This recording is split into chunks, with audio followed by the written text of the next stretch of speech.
5ই আগস্টের আগ পর্যন্ত জামাত বিএনপি একই সাথে ছিল। এখন কিছু শয়তান জামাত বিএনপির মধ্যে পার্থক্য সৃষ্টি করতে চাচ্ছে, এটা আমরা চাই না। বিএনপির কোনো রেকর্ড নাই কোন আলেমকে বিএনপি জেলখানায় ঢুকিয়েছে, একটারও রেকর্ড নাই। বরং রেকর্ড এসেছে আল্লামা সাঈদীর জন্য সবচেয়ে বেশি কেঁদেছে যেই মহিলা, কি নাম, ধর্ম মন্ত্রণালয়ের চেয়ারম্যান বানিয়েছিলেন তিনাকে। যে যতটুকু করেছে আমরা ততটুকু স্বীকৃতি দেব। এই শাহ আলম ভাই আলমগীর সাহেবকে এখানে চেয়ারম্যান বানিয়েছে, কি বলো? আলমগীর সাহেব জামাতের বগুড়া জেলার কি নায়েবে আমির। এই শাহ আলম ভাই তাকে হাতে ধরে চেয়ারম্যান বানিয়েছে এবং পুরা সময়টা তার পাশে ছিলেন। আমরা ডানপন্থীরা যদি একসাথে থাকি, ওই আল্লাহর গজব হাসিনা কখনো আসতে পারবে না। এই জন্য আমরা সব কোরআনের পক্ষে আছি না নাই? কোরআনের সবচেয়ে বেশি প্রচলিত যে আয়াত, সেটাকে ইস্টাবলিশ করেছে জিয়াউর রহমান।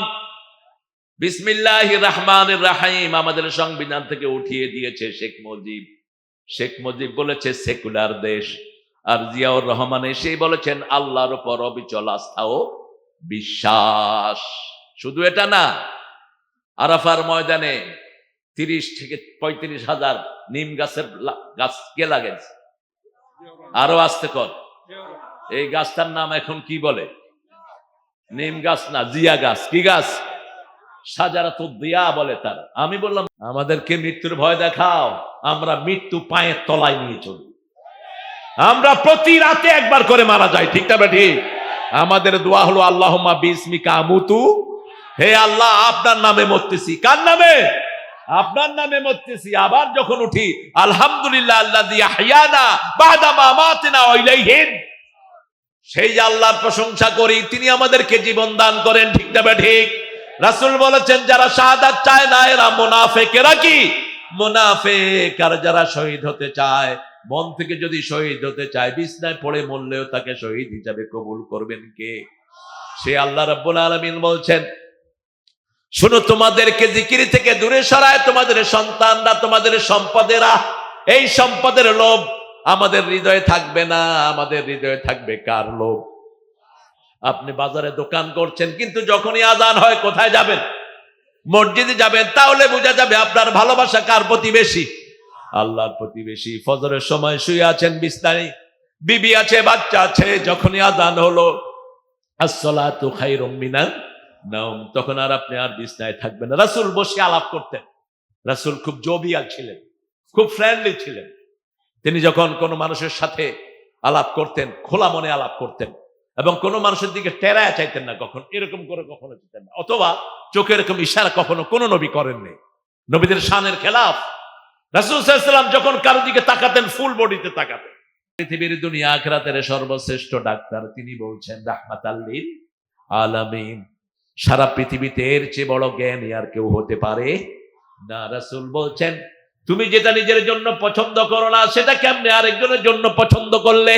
তোমার মায়ের জন্য পছন্দ করলা না, তোমার বিবি তোমার মেয়ের জন্য পছন্দ করলা না, সেটা কেমনে নিজের জন্য পছন্দ করলে? লোকটা নিজের ভুল বুঝতে পারলেন, কেঁদে ফেললেন আর বলেন ইয়া রাসূলুল্লাহ, জীবনে আমি এই বাজে ধারণা মাথার ভিতরে আনবো। আপনারা যারা অন্য বিবির ইজ্জত লুণ্ঠন করতে যান, আপনাদের মাথায় একটু চিন্তা রাখবেন, আমার মেয়ের ইজ্জত যদি কেউ লুণ্ঠন করে আমি কিভাবে তাকে সামলাবো? একটু যদি এই হাদিসটা আমরা মাথায় রাখি, আমাদের চরিত্র ভালো হয়ে যাবে, ঠিক না ঠিক? এই জন্য আল্লাহ বলছেন ইয়া আইয়ুহাল্লাযীনা আমানু লা তুলহিকুম আমওয়ালুকুম ওয়ালা আওলাদুকুম আন যিকরিল্লাহ। হে মুমিনেরা, তোমাদের বিবি, তোমাদের সম্পদ, তোমাদের সন্তান সন্ততি যেন তোমাদেরকে আল্লাহর জিকির থেকে দূরে না সরায়। কিভাবে দূরে সরায়? বাবা চাকরি করছে, 20,000 টাকা বেতন, ছেলে মোবাইলের বায়না ধরছে, 30,000 টাকার মোবাইল, ঠিক না ঠিক? এখন বাপ চিন্তা করলো ঘুষ খাওয়া ছাড়া আমার আর উপায়? ঘুষ করতে হবে শিবগঞ্জে নেই। হ্যাঁ, সবচেয়ে বেশি ঘুষখোর দুনিয়াতে কোন দেশে বলেন? এই কি কর? হ্যাঁ, বাংলাদেশে খুব অতিষ্ঠ। আহারে অতিষ্ঠ। ঘুষ যারা খেয়েছো, একটারও ঘরে শান্তি নাই, গিয়ে খবর নেন। আর যারা অল্প বেতনে চাকরি করে, কষ্টের পরেও তাদের ঘরে শান্তি দিয়েছেন কে? আপনাদের বগুড়ার আমার এক ক্লাসমেট ছিল, ঢাকা ভার্সিটিতে আমার সাথে পড়তো, মানিক নাম। আমি মাইনকে কয়ে ডাকতাম।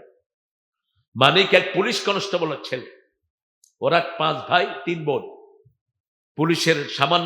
পুলিশের একজন কনস্টেবল ছিল তার আব্বা।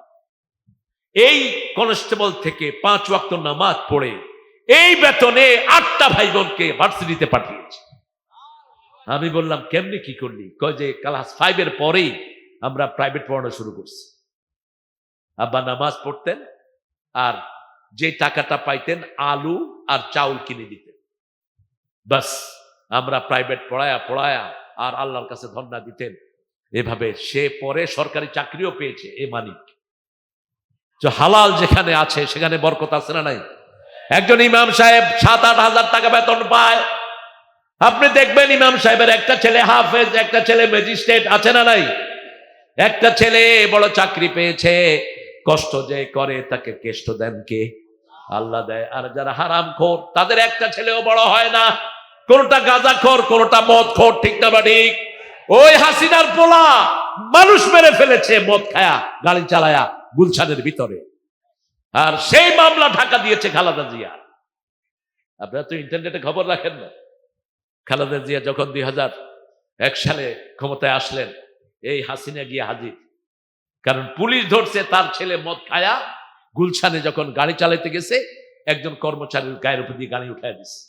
এখন ডেথ, এটা এক নির্ঘাত, এটার শালী বিচার হলো একে মৃত্যুদণ্ড নিতে হবে, ঠিক না ঠিক? গিয়ে ধরার পরে খালেদা জিয়া অত্যন্ত দয়ালু মানুষ, তিনি বললেন ঠিক আছে আপনার ছেলেকে আমি বাহিরে পাঠানোর ব্যবস্থা করে দেব। ইন্টারনেটে নিউজ আসছে বারবার করে, মানুষকে মাফ করে দিলে আল্লাহ তাকে মাফ করে দেয়, কিন্তু যে মারা গেছে তাকে বিশাল অঙ্ক দেওয়া উচিত। ইসলামী শরীয়ত কি দেয় জানেন? একজন লোক মারা গেলে কতটুকু রক্তমূল্য দেয়? আমাদের দেশে 2 লাখ, 1 লাখ, 1.5 লাখ, 50,000, এগুলো কি দেন আপনারা? মূর্খ, একটা মানুষের দাম কি 50,000 নাকি? ইসলামী শরীয়ত বলছে কাউকে যদি কেউ মারে ফেলে, ধরেন এই গ্রামে একটা লাশ পাওয়া গেল, এই গ্রামের চেয়ারম্যানটাকে সরকার ধরবে। এই লাশ কোত্থেকে আসলো? সরকার যদি বলে আমি জানি না, ওই চেয়ারম্যান যদি বলে আমি জানি না, এটা শোনা হবে না। তুমি জানলা না কেন? রাতের অন্ধকারে তোমার এলাকায় লাশ পড়ে আছে, তুমি জানলা না কেন? 100 ওট, কয়শো? 100 ওটের দাম দিতে হবে, রক্তমূল্য।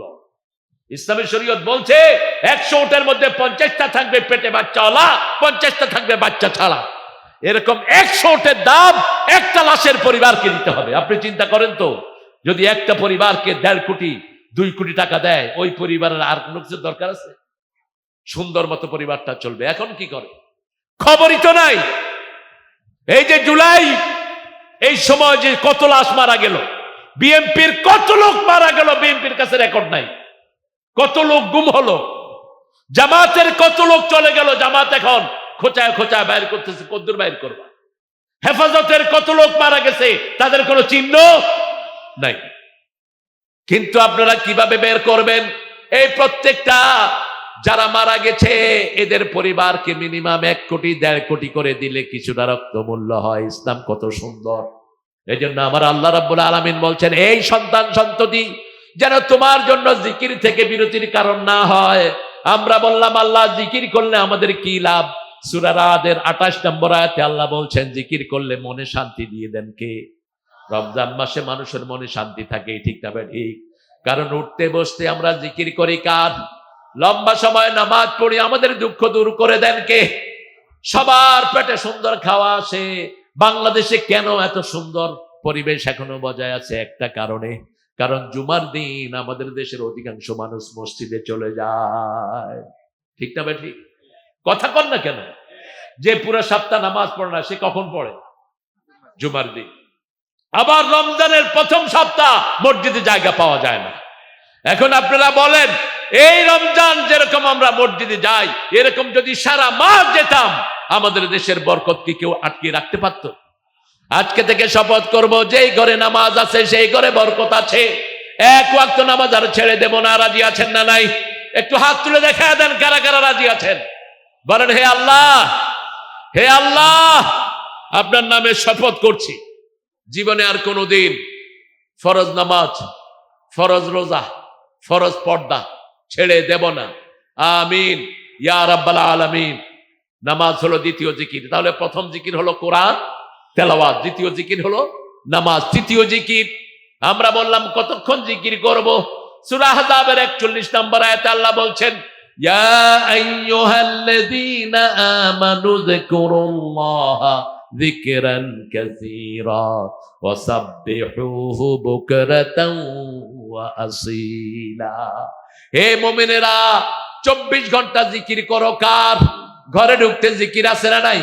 ডাইন পা দিয়ে বলবেন আসসালামু আলাইকুম ওয়া রাহমাতুল্লাহ। রাসূল বলেছেন, ঘরে যদি কেউ নাও থাকে তোমরা সালাম দাও, ফেরেশতারা তোমাদের সালামের জবাব দিয়ে দেয়।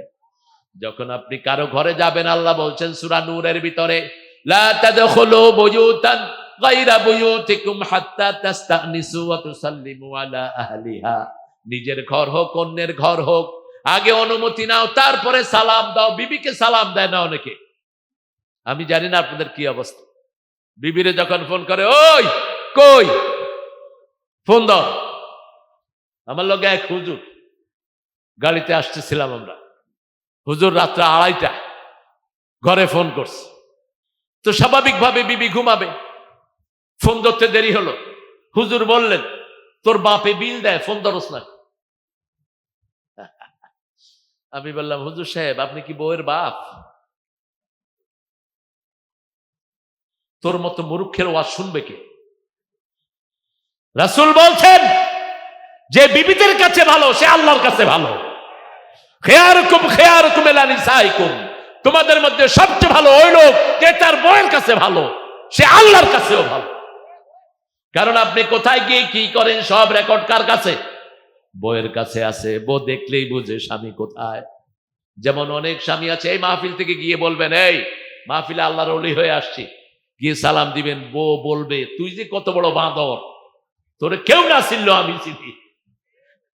এই জন্য বহু নেতা আছে, রাতে গিয়ে বউয়ের কি ধরে? পা ধরে। ওই যে একটা কমিক দেখছিলাম ইত্তেফাকে, এক নেতা সাহেব স্টেজে উঠছে বক্তৃতা দিতে, বউ বৈশা রয়েছে এক কোনায়।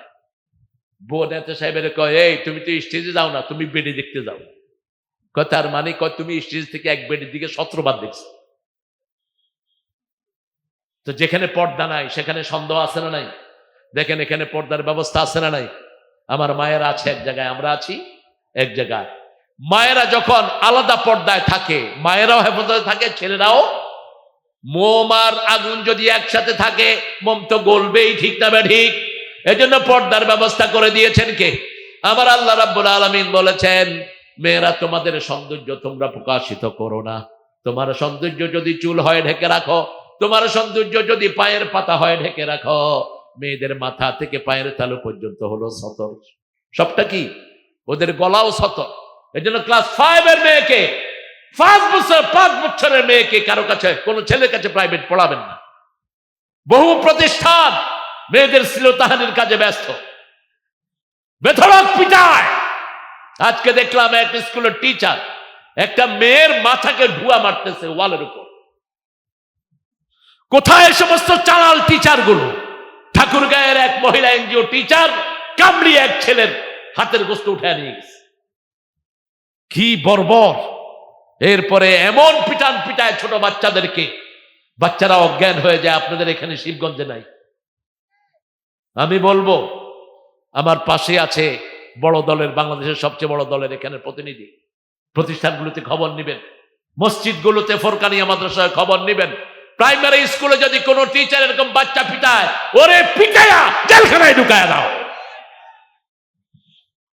যখন কোনো বাচ্চাকে মারা হয়, বাচ্চার গুণগুলো লোপ পেয়ে যায়। আপনারা জানেন আমেরিকাতে এখন সবচেয়ে বড় অঙ্কের যে ছাত্র, ওটা হলো বাংলাদেশি একটা ছোট্ট ছেলে, মাত্র 9 থেকে 10 বছর বয়স তার। অঙ্কে সারা আমেরিকাতে ফার্স্ট। বাংলাদেশের ছেলেদের মতো ট্যালেন্ট ছেলে দুনিয়াতে খুব কম পাওয়া যায়, ঠিক না ঠিক? আমাদের দেশে সবচেয়ে জ্ঞানী পোলাপান লুকিয়ে আছে, কিন্তু প্রতিষ্ঠানে যখন পিটায় তখন এই গুণগুলো কি হয়ে যায়। আমি আমার 2 বাচ্চাকে হাফেজ বানাতে, 3 বাচ্চাকে 13টা প্রতিষ্ঠান আমি চেঞ্জ করেছি, 13টা। তারপরেও মারামারি বন্ধ হয়নি। কয় হুজুর মারি না, আল্লাহর কসম মারি না। সিসিটিভি খুলে দেখি যে হায় রে পিটা, এমন পিটান পিটাচ্ছে। আমি পিটাচ্ছে কে? কয় কে পিটাচ্ছে দেখি। তাহলে ওই ছাগল, তোর চেহারা না দেখা যায়, তুই দেখোস না কে পিটাচ্ছে? তুই পিটালি কেন এই ছেলেকে? কারণ কি জানেন? এদের কোনো টিচার ট্রেনিং নেই, কোনো টিচার ট্রেনিং নাই। রাসূল আনাস রাদিয়াল্লাহু আনহুকে বলছেন, আনাস আমার জন্য এই জিনিসটা নিয়ে আস। ছোট্ট মানুষ বাহিরে গেলেই খেলার তালে পড়ে যায়। আনাস রাদিয়াল্লাহু আনহু মাঠে খেলা শুরু করলেন। আধা ঘন্টা পরে রাসূল বেরিয়ে দেখে আনাস খেলছে। আমরা হলে তো বলতাম, ওই আনাইচ্ছা, ঠিক না বা ঠিক? কিছুই বলেন নাই রাসূল, মাঠের কোনায় দাঁড়ানো। আনাস রাদিয়াল্লাহু আনহু দেখে বলছেন, আহারে, আমাকে কত আগে একটা জিনিস নিয়ে যেতে বলেছে, আমি ভুলে গেলাম। আস্তে করে রাসূলের পেটের কাছে এসে দাঁড়ালেন আনাস রাদিয়াল্লাহু আনহু। মাথায় হাত বুলিয়ে বলছে, আনাস, তোমাকে যে কাজের কথা বলেছি সেটা আমি নিজেই করে নিয়েছি, তুমি তোমার খেলা শেষ করো। আনাস বলছেন, রাসূলের ওই মুচকি হাসির শাসন আমি জীবনে ভুলে যাই নাই। এই আনাসের জন্য দোয়া করেছেন রাহমাতাল লিল আলামিন। আনাসের সম্পদের জন্য, ছেলের জন্য দোয়া করেছেন।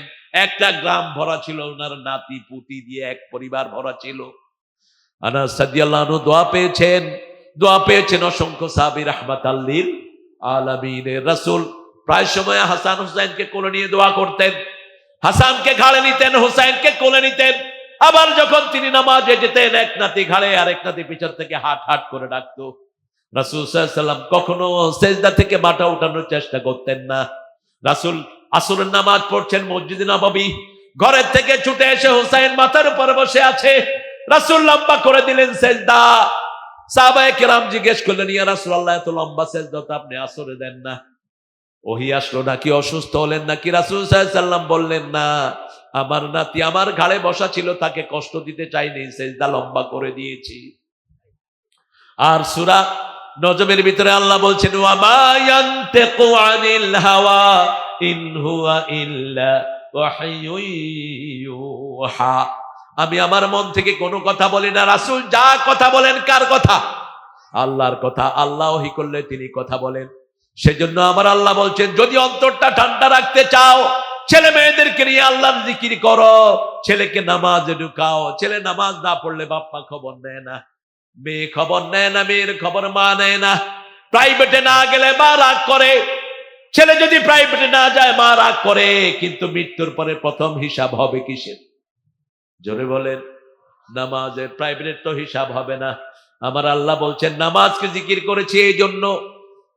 সূরা আনকাবুতের ভিতরে আল্লাহ বলছেন, ওয়াতলু মা উহিয়া ইলাইক আকিমিস সালাত ইন্নাস সালাতা তানহা আনিল ফাহশাই ওয়াল মুনকার ওয়া যিকরুল্লাহি আকবার আল্লাহু ইয়ালামু মা তাসনাউন। আল্লাহ রাব্বুল আলামিন বলছেন, ওয়াতলু মা উহিয়া ইলাইক, যা তোমার কাছে ওহী করেছি এটা তেলাওয়াত করো, সকাল সন্ধ্যা তেলাওয়াত করো। শুধু সূরা ফাতিহা পড়েন, একবার পড়লে অর্ধেক কোরআনের সওয়াব, দুইবার পড়লে পুরা কোরআনের সওয়াব। সবচেয়ে দামি সূরাটা আপনাদের মধ্যে আছে। তিনবার সূরা ইখলাস পড়লে 10 করে 30 পারা সওয়াব, ঠিক না বেঠিক? আবার 10 বার যদি কেউ সূরা ইখলাস পড়ে, আল্লাহ তার জন্য জান্নাতে প্রাসাদ বানায়া দেয়। অতলু মা উহিয়া ইলাইক আকিমিস সালাত, নামাজ কায়েম করো। ইন্নাস সালাতা তানহা আনিল ফাহশাই ওয়াল মুনকার, সব খারাপি থেকে সব মানুষকে নামাজ ফিরায়। কে ফিরায়? আপনি আপনার ছেলেকে নিয়ে নামাজ পড়েন, আপনি দেখবেন ওই যে ছেলে কম্পিউটার টিপছে, দীর্ঘ সময় স্ক্রিনে বসা ছিল। আজকাল ডাক্তাররা বলছে, যখন কেউ সেজদা দেয় তার এখানে পজিটিভ নার্ভগুলো তার কপালের সামনে থাকে। সেজদা দিলেই তার এই নার্ভগুলোতে যত ক্ষতি হয়েছে সব ক্ষতি আল্লাহ মেকআপ করে দেয়। এই জন্য যখন কেউ লম্বা সেজদা দেয় তার কোনো রোগ শরীরে থাকে না। রাসূল সাল্লাল্লাহু আলাইহি ওয়াসাল্লাম যখনই কষ্ট পেতেন বলতেন, আযজিন ইয়া বেলাল আরহিনি বিসসালাত, হে বেলাল আযান দাও, নামাজ দিয়ে আমার কলিজাটাকে ঠান্ডা করে দাও। আজকে থেকে আমরা আমাদের ঘরে নামাজ কায়েম করব। এখন মোবাইলের ভিতরে টাচ নাই বোধহয়, হ্যাঁ? মোবাইলের ভিতরে তো জুয়া খেলে এমনি এমনি করে, কথা কর না কেন? আর আমাদের ছোট্ট ছোট্ট কি খেলে ছেলেরা? হ্যাঁ, তুমিও তো জানো, দেখি তোমার মধ্যে ঝামেলা আছে দেখি। হুজুর মানুষ কয় ফ্রি ফায়ার। বেশি মাহফিল করবেন তাহলে এই ছেলেগুলো আর ফ্রি ফায়ার খেলবে না। সন্ধ্যার পরে 5-6টা একসাথে, এই জানে জানে মার মার মার। কি মারে? আসলে তো কাউকে মারে না, ও নিজে মরতেছে। ওর আঙ্গুল শেষ, ওর চোখ শেষ, ওর হার্ট শেষ, ওর লিভার শেষ। হসপিটালগুলোতে গিয়ে দেখেন 15, 14, 16, 18 বছরের ছেলে, বেশি না কম। চোখে দেখেন আমরা সব নষ্ট করে ফেলছি। এই ছেলেগুলোর জন্য আপনি কোরআনের ব্যবস্থা করে দেন, এই ছেলেগুলোকে সব বিপদ থেকে হেফাজত করে দিবেন কে? আমরা একটা ভালো জিনিস যদি চালু করতে পারি, এই মাহফিলটা যিনি চালু করে গেছেন তার কবরে সোয়াব আছে না নাই? এবার আল্লাহ বলছেন প্রথম হলো জিকির হলো কোরআন, প্রথম জিকির কি? 2 নম্বরে জিকির হলো নামাজ। সূরা জুমায় আল্লাহ রাব্বুল আলামিন বলছেন 10 নম্বর আয়াতে, ইয়া আইয়ুহাল্লাযীনা আমানু ইযা নুদিয়া লিস-সালাতি মিন ইয়াউমিল জুমআহ ফাসআউ ইলা যিকরিল্লাহি ওয়া দারুল বাই' যালিকুম খায়রুল লাকুম ইন কুনতুম তা'লামুন। আপনারা খুব ঠান্ডা হয়ে গেছেন। আল্লাহু আকবার বলেন। কথা বলবো না, এই কথা বলো না, ফটফট করে।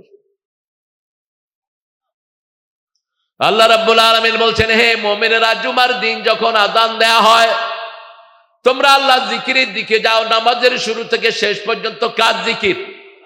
শুরু হয় আল্লাহু আকবার দিয়ে, শেষ হয় সালাম দিয়ে, ঠিক না বা ঠিক? আল্লাহ কার নাম? আল্লাহর নাম। সালাম কার নাম? আল্লাহর নাম। আল্লাহর নাম শান্তি না, আল্লাহর নাম কি? সালাম। হিন্দু ভাইয়েরা ওম শান্তি। ওম শান্তি কেউ বমি করে দিলেও শান্তি হবে না। আল্লাহকে আল্লাহর নামেই ডাকতে হবে, আল্লাহকে আল্লাহর নামেই ডাকতে হবে। যেমন আমরা সালাম ফিরিয়ে বলি আল্লাহুম্মা আনতাস ওয়া মিনকাস তাবারাকতা ওয়া তাআলাইকা ইয়া যাল জালালে। যারা এই দোয়াটা পড়ে তাদের জন্য শান্তি বরাদ্দ করে দেয় কে? আবার লাইলাতুল কদরে আমাদেরকে সালাম দিয়েছেন কে? সালামুন হিয়া হাত্তা মাতলাইল। আবার জান্নাতে যখন জান্নাতীরা যাবে, আল্লাহ আমাদের সবাইকে জান্নাত দিয়ে দিয়েন। আমিন বলেন। জান্নাতের চাবি কি? আর জোরে বলেন। নামাজ। এই নামাজ হলো দ্বিতীয় জিকির। নামাজ পড়বেন তো? 5 ওয়াক্ত নামাজ যারা পড়বেন তাদেরকে জান্নাত দিবেন কে? 5 ওয়াক্ত নামাজ যারা ছেড়ে দিবে তাদেরকে জাহান্নাম দিবেন কে? সূরা মুদ্দাসসিরের শেষের দিকে আল্লাহ বলছেন, ইয়াতাসাআলুনা আনিল মুজরিমিন মা সালাকাকুম ফি সাকার ক্বালু লাম নাকু মিনাল মুসাল্লিন ওয়া লাম নাকু নুত'ইমুল মিসকিন কুন্না নাখুদু মা'আল খাইদিন কুন্না নুকাযযিবু বিয়াউমিদ্দিন। জাহান্নামীদেরকে জিজ্ঞেস করা হবে, কেন তোমরা জাহান্নামে আসলা? তারা বলবে, আমরা নামাজি ছিলাম না, আমরা নামাজি ছিলাম না। আবার এমন নামাজি আমাদের দেশে পাওয়া যায়, ফজর পড়ে, জোহর পড়ে না, জোহর পড়ে, আসর পড়ে না, ঠিক না বেঠিক? রাসূল বলেছেন, 1 ওয়াক্ত নামাজ যে ছেড়ে দেয় তার উপর থেকে আল্লাহর দায়িত্ব ছিন্ন হয়ে যায়। আল্লাহ তাকে ছেড়ে দেন, তার কোনো দায়িত্ব আল্লাহ নেন না। এজন্য আল্লাহর হাবিব বলেছেন, ও মুআজ, তোমার জীবন গেলেও তুমি নামাজ ছাড়বা না, 1 ওয়াক্ত ফরজ নামাজ ছেড়ে দেব। আবার বলছেন, তুমি কখনো শিরক করবা না, কোন মূর্তি যেখানে থাকে ওখানে যাবেন না, কারণ যেখানে মূর্তি থাকে ওই জায়গাটা গজবের উপযুক্ত হয়ে থাকে। কিসের উপযুক্ত? বিগত সরকার কিসের সরকার ছিল? জোরে বলেন। মূর্তির সরকার। বিভিন্ন জায়গায় মূর্তি বানিয়েছে, ঠিক না ঠিক? আমাদের ছেলেরা উচিত শিক্ষা দিয়েছে। শেখ মুজিবের বিরাট মূর্তির উপরে উঠে ছেলেরা কি করছে? সব জানো কি করছে। কিন্তু দেখেন, ছেলেটা এত জ্ঞানী ছিল, নিচের থেকে এরা ক্যামেরা ধরছে, কিছু উঠাতে পারে না, শুধু উঠছে যে পানি পড়তেছে মূর্তির মুখে। ওই ছেলেটাকে পুরস্কার দেওয়া দরকার। নিজের ইজ্জতকে হেফাজত করে তারপরে এই কাম করেছে। কোন মূর্তি থাকতে পারবে না বাংলাদেশ। যেখানে মূর্তি থাকে সেখানে আল্লাহর গজব থাকে, যেখানে মূর্তি থাকে সেখানে লানত থাকে। রাসূল বলছেন, ছোট্ট ছোট্ট যে পুতুলগুলো তোমরা ঘরে রাখো, এই প্রত্যেকটা পুতুলের সাথে এক একটা খারাপ জিন ঘরে অবস্থান করে। এই জন্য কোন পুতুল ঘরের ভিতরে রাখা জায়েজ নাই। আমরা আজকে থেকে নামাজ আর ছেড়ে দেব না, রাজি আছেন না নাই? একটু হাত তুলে দেখেন কারা কারা। বলেন, হে আল্লাহ, হে আল্লাহ, আপনার নামে শপথ করছি জীবনে আর কোনদিন ফরজ নামাজ, ফরজ রোজা, ফরজ পর্দা ছেড়ে দেব না। আমিন ইয়া রাব্বাল আলামিন। নামাজ বেশি যেই মাসে সওয়াব বেশি, নামাজ বেশি যেই মাসে খাওয়া বেশি। কোন মাস? আরো জোরে বলেন। কোন মাসে ডাক্তাররা রোগী কম পায়? কোন মাসে উকিলরা মক্কেল কম পায়? রমজানে আমরা সবাই শান্তিতে থাকি, ঠিক না ঠিক? রমজানের মতো যদি নামাজ পড়ি সারা বছর আমাদেরকে শান্তিতে রাখবেন কে? আমি চিন্তা করি এত বিপদ গেল দেশে, করোনার পরেই ডাকাত, করোনার যতগুলো ট্যাবলেট তারা আনছে, ইনজেকশন যাদের গায়ে দিছে কেউ সুখে নাই এখন। ওগুলো ইনজেকশন ছিল না, ওগুলো ছিল পয়জন। আল্লাহ আমারে বাঁচাইছে, আমি দেইনি একটা। এমন চুলকানি পাইকারি হারে সারা দেশে চুলকানি আছে না নাই? ডাক্তারদেরকে জিজ্ঞেস করলাম, ডাক্তার সাহেব এরকম চুলকানি মহামারী তো আগে কখনো হয়নি, ছেলে বুড়া জোয়ান বৃদ্ধ সব। বলছে হুজুর কি বলবো আর, ওই যে করোনার ভ্যাকসিন যারা যারা নিচ্ছে, কারো চুলকানি, কারো রক্ত জমাট হয়ে যাচ্ছে, কেউ চোখে দেখছে না, কারো হার্ট কাজ করছে না। অথচ আমরা যারা নামাজ পড়েছি আমাদেরকে হেফাজত করে দিয়েছেন কে? এই যে হেফজখানার ছোট্ট ছোট্ট সোনামণিরা, এদের কারণে আমাদের দেশ করোনা মুক্ত হয়েছে, ঠিক না ঠিক? আপনাদের মনে আছে কিনা জানি না, যখন করোনা সারা দেশে লকডাউন, হাসিনা হেফজখানা খুলে দিচ্ছে।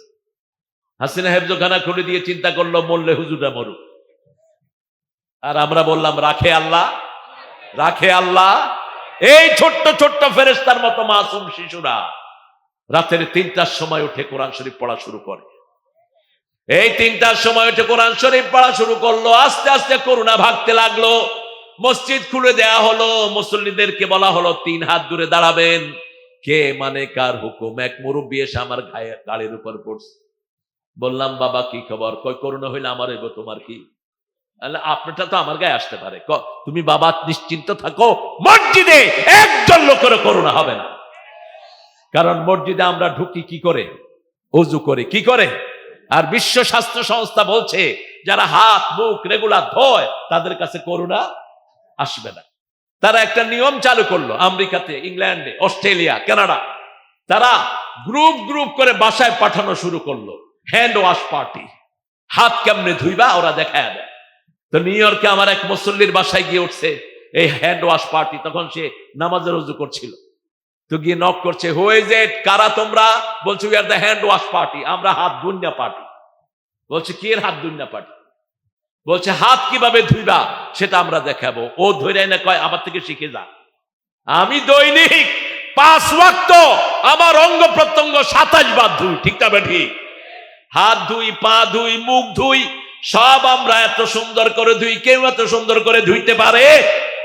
এই ওযু যারা করবে সব রকমের বিপদ থেকে তাদেরকে হেফাজত করে দিবেন কে?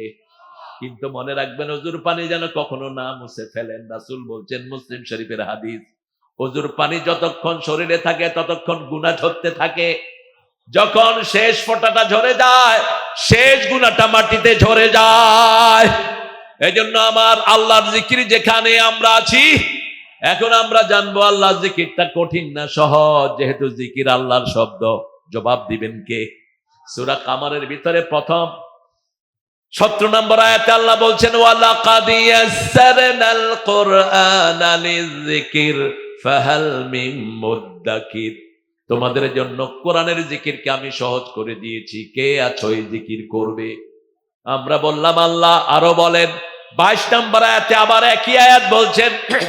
সূরা কামারের ভিতরে 22 নম্বরে আবার বলছেন, ওয়ালাকাদ ইয়াসসারনাল কুরআনা লিযিকির ফাহাল মিন মুদ্দাকির। কে আছো এই জিকির করবে? 30 পারা কোরআন আমাদের পেটে আল্লাহ ঢুকিয়ে দিয়েছেন, ঠিক না বেটি? আমাদের কারো পেটে 5টা, কারো পেটে 10টা, কারো পেটে 20টা, এরকম সব মুসলমানের পেটে কোরআন দিয়েছেন কে? এরপরে আবার 32 নম্বর আয়াতে একই কথা বলছেন, ওয়ালাকাদ ইয়াসসারনাল কুরআনা লিযিকির ফাহাল মিন মুদ্দাকির। কোরআনকে সহজ করে দিয়েছি তোমাদের জন্য, কে আছো এই জিকির করবে? আবার একই আয়াত বললেন 40 নম্বর আয়াতে 4 বার বলছেন কোরআন সহজ সহজ সহজ। কার কথা? আল্লাহর কথা। এখন আমরা বললাম আল্লাহ কোরআন যদি জিকির করি তাহলে আমাদেরকে কি দিবেন? সূরা বাকারার 152 নম্বর আয়াতে আল্লাহ জবাব দিচ্ছেন, ফাযকুরুনি, পড়েন, ফাযকুরুনি আযকুরকুম ওয়াশকুরুনি ওয়ালা তাকফুরুন। তুমি যদি আমার জিকির করো, আমি আল্লাহ নিজে তোমার জিকির করব। আরো আস্তে কান সুবহানাল্লাহ। আমরা বললাম, আল্লাহ আমি তো আপনার জিকির করব, লা ইলাহা সুবহানাল্লাহ আলহামদুলিল্লাহ লা ইলাহা ইল্লাল্লাহু মুহাম্মাদুর রাসূলুল্লাহ সাল্লাল্লাহু। কিন্তু আপনি কেমনে আমাদের জিকির করবেন? আল্লাহ বলছেন, আমি যখন তোমার নামটা স্মরণ করব, তোমার সব গুনাহগুলো আমি মাফ করে দেব। আমরা বললাম, আল্লাহ এই জিকির থেকে আমাদেরকে বঞ্চিত করে কে?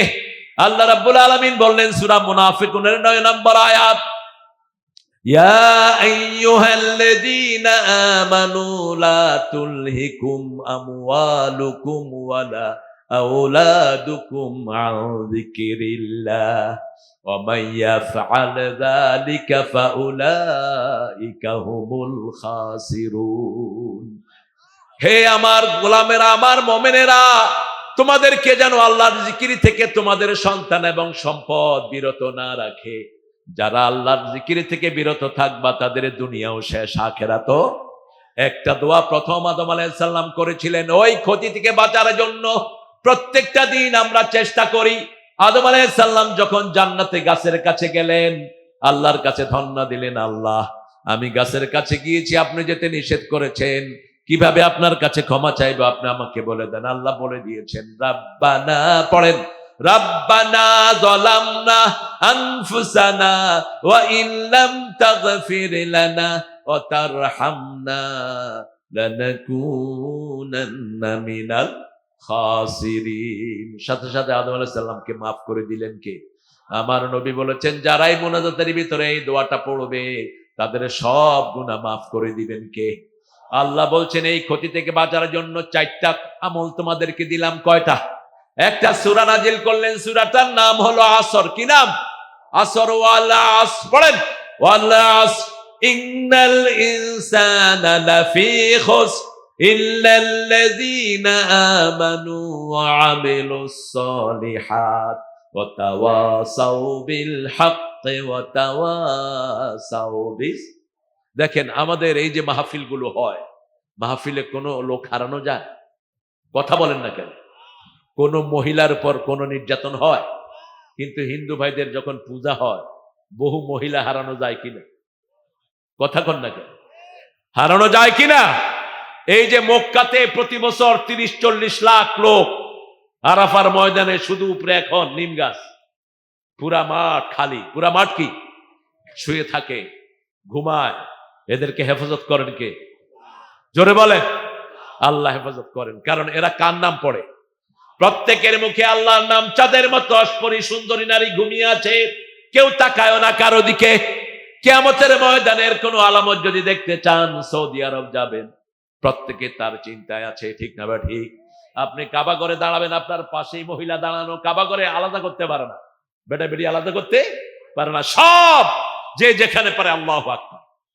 আপনি নামাজ পড়ে শেষ করছেন, আপনার পাশে কি মানুষ না জিন? আপনার মধ্যে কোনো সেন্সই? কে দিল এই নিয়ম? ফিহা আয়াতুন লিন্নাস। আল্লাহ বলছেন, আমার জিকির যেখানে রহমত আছে, আমার জিকির যেখানে শান্তি আছে। সূরা রাদের 28 নম্বর আয়াতে আল্লাহ বলছেন, ইয়া আল্লাযীনা আমানু তাতমাইন্নু কুলুবুহুম বিযিকরিল্লাহ আলা বিযিকরিল্লাহি তাতমাইন্নুল কুলুব। মুমিনদের অন্তর একমাত্র ঠান্ডা হবে কার জিকিরে? আল্লাহর জিকিরে। প্রথম আল্লাহর জিকির কি? জোরে বলেন, আরো জোরে। কোরআন। কোরআনের যে কোনো সূরা পড়বেন, আপনার মনটাকে ঠান্ডা করে দিবেন কে? বিবির সাথে আপনার ঝগড়া বাজছে, ঝগড়া অবশ্য শিবগঞ্জের লোকেরা করে না, কারণ এরা তো সবাই শিবের লোক। শিবগঞ্জের নাম চেঞ্জ করে দিবেন। কিসের শিবগঞ্জ? গোড়ার দিন। এই শিবলিঙ্গের খবর জানেন আপনারা? এই শিব, এই বেটার লিঙ্গের পূজা করে হিন্দুরা। এখন গত সপ্তাহে দেখলাম এক ঠাকুর এটার বিরুদ্ধে কথা বলতেছে, আপনারা কিসের পূজা করেন? তো শিবের লিঙ্গরে এরা পিটাইতে পিটাইতে যত পিটায় তত এটা তাজা হয়। এরপরে বেল পাতা দিয়ে এটা ঢেকে দিছে, এখানে গিয়ে আবার পানি ঢালে।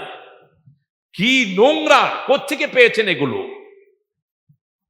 এক ছোট বাচ্চা গেছে মায়ের সাথে মূর্তির মন্দিরে, গিয়ে দেখে জিভটা লম্বা, ওই যে কি একটা মূর্তি আছে না, জিভটা বের করে রাখে। আরে বাবা, কিরকম এক্সপার্ট!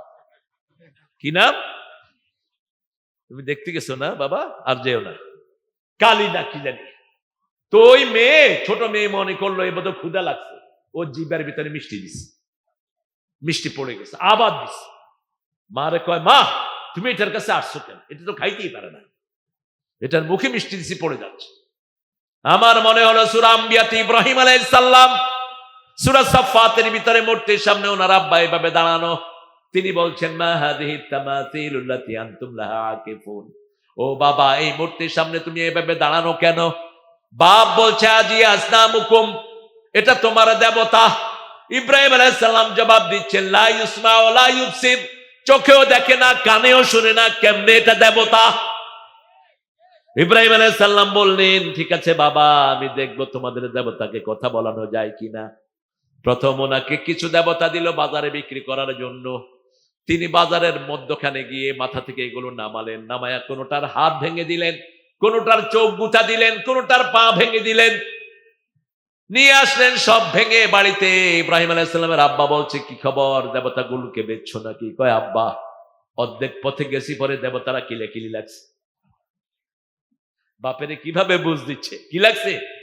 কিলাকিল। বাপ তো বুঝছে কিলাকিলি তো হেরা লাগে না, এই কিলাইছে ধরে। এরপরে যখন মেলায় যাবে, ইব্রাহিম আলাইহিস সালামকে বলল, চলো মেলায় যাই। মেলায় ছেলে মেয়ে একসাথে আছে, ছেলে মেয়ে একসাথে, যেখানে জিনা ব্যভিচার। এই জন্য কোন মুসলমান মেলায় যেতে পারে? আপনাদের শিবগঞ্জের মধ্যেই তো ওই যে মহাস্থানগড়, হ্যাঁ, এখানে বেড়াবেড়ি আসে একসাথে, ওই যে মাজারে আছে। কি করেন আপনারা? হ্যাঁ, মেয়েদের জন্য আলাদা আলাদা জায়গা হবে, আর কোন মেয়ে কোন কবরস্থানে আসা জায়েজ নাই। একমাত্র নিজের বাপের কবর যদি হয়, অথবা যদি নিজের স্বামীর কবর হয়, একা আসতে পারে গোপনে। তাও কি ওই দাঁড়িয়ে নামাজ পড়ার সওয়াব তার আমলনামায় লেখা হয়ে যাবে। ফজর যখন আবার জামাতে পড়বে, সারা রাত তার আমলনামায় নামাজ লিখে দিবেন কে? আবার ফজর পড়ছেন, জোহরে যখন নামাজ যাবেন, ফজর থেকে জোহর পর্যন্ত নামাজ লিখে দিবেন কে?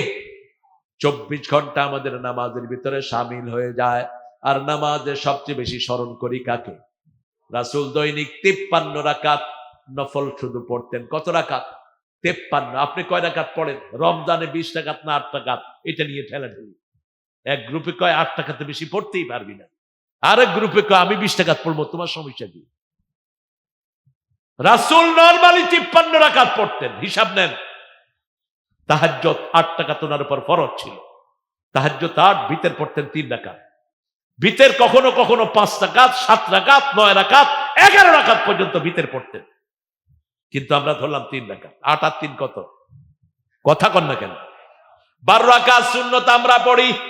ফজরে 2 রাকাত, জোহরে 6 রাকাত, মাগরিবে 2 রাকাত, এশায় 2 রাকাত। রাসূল বলছেন, এই 12 রাকাত সুন্নত যে পড়বে সে আমার সাথে জান্নাতি হয়ে যাবে। এরপরে রাসূল বলছেন, আসরের 4 রাকাত সুন্নত যে পড়বে তাকে কখনো জাহান্নাম স্পর্শ করবে না। তার মানে রাসূল পড়তেন 16 রাকাত, 11 আর 16 কত? 27। ইশাকের নামাজ পড়তেন 4 রাকাত, সালাতুদ দুহা পড়তেন 4 রাকাত, 27 আর 8 কত? আরে কথা কয় না, 35। এরপরে সালাতুল আওয়াবিন পড়তেন 6 রাকাত। কত রাকাত হলো? সালাতুল হাজাত পড়তেন 4 রাকাত, সালাতুল ইস্তিখারা পড়তেন 4 রাকাত, তাহিয়াতুল ওযু পড়তেন 2 রাকাত, তাহিয়াতুল ওযু মসজিদ পড়তেন 2 রাকাত। কত? এই 53 ধরেন। এরপরে হলো বৃষ্টির নামাজ, এরপরে হলো সূর্যগ্রহণের নামাজ। এরপরে যখনই খারাপ লাগতো তখন কোথায় দাঁড়াতেন? নামাজে দাঁড়াতেন, আর আমরা অস্থির হয়ে যাই। এই 53 রাকাত রেগুলার পড়ার পরে ফরজ পড়তেন 17 রাকাত, ফজরের 2 রাকাত, জোহরের 4 রাকাত। কয় রাকাত হলো? আসরের 4 রাকাত কত হলো? 10। মাগরিবের 3 রাকাত, এশার 4 রাকাত কত হলো? 17 রাকাত। কারণ সালাত আছে যেখানে ভালোবাসা সেখানে। একটা দোয়া আল্লাহ শিখিয়েছেন সূরা ফুরকানের 74 নম্বর আয়াত, তোমরা তোমার বিবির জন্য দোয়া করো। কেউ যদি কারোর জন্য দোয়া করে তার গায়ে কখনো হাত তুলবে না, কেউ যদি কারোর জন্য দোয়া করে তার সাথে কখনো দুর্ব্যবহার করবে না। ঠিক না ব্যাঠি? যে হুজুর বিবির সাথে দুর্ব্যবহার করেছে একে আইনের আওতা নিয়ে আসা উচিত। কেন তোর বিবি তোর বিরুদ্ধে কমপ্লেইন দিবে? ওয়াই? একজন মহিলা সাহাবী রাদিয়াল্লাহু আনহা রাসূলের কাছে এসে বললেন, ইয়া রাসূলুল্লাহ, আমার স্বামী আমাকে খুব নির্যাতন করে। রাসূল সাল্লাল্লাহু আলাইহি ওয়াসাল্লাম বললেন, তুমি রাতের বেলায় কোথাও থাকো, সকালবেলা আমি তোমার এটা দেখব। সকালে তিনি যখন রাসূলের কাছে আসলেন, তিনি বললেন, ইয়া রাসূলুল্লাহ, বিয়ের পরে এই রাতটাই আমি সবচেয়ে সুখে ছিলাম। রাসূল আর তার জামাইকে ডাকারও প্রয়োজন মনে করলেন না, সাহাবীদেরকে পাঠিয়ে দিলেন, যাও ওকে বলো তার বিবি তালাক, বিবির সব খরচপত্র পাঠিয়ে দিতে বলো। আপনি মেয়ের গায়ে হাত তুলবেন, বিয়ে করছেন কেন তুই? যদি এরকম কোন পান্ডাকে পাও, হাত পা ভেঙে জেলখানায় ঢুকিয়ে দাও। 34 নম্বর আয়াত সূরা নিসা। যদি কোনো মেয়ে নোংরা হয়, চরিত্র ভালো না, বিভিন্ন মানুষের সাথে লাইন করে বেড়ায়, আছে না এরকম মেয়ে? কথা কন না কেন? আপনি চলে গেলে আরেকজনে হেলো কয়, তাকে ওয়াজ করো। কে বলছেন?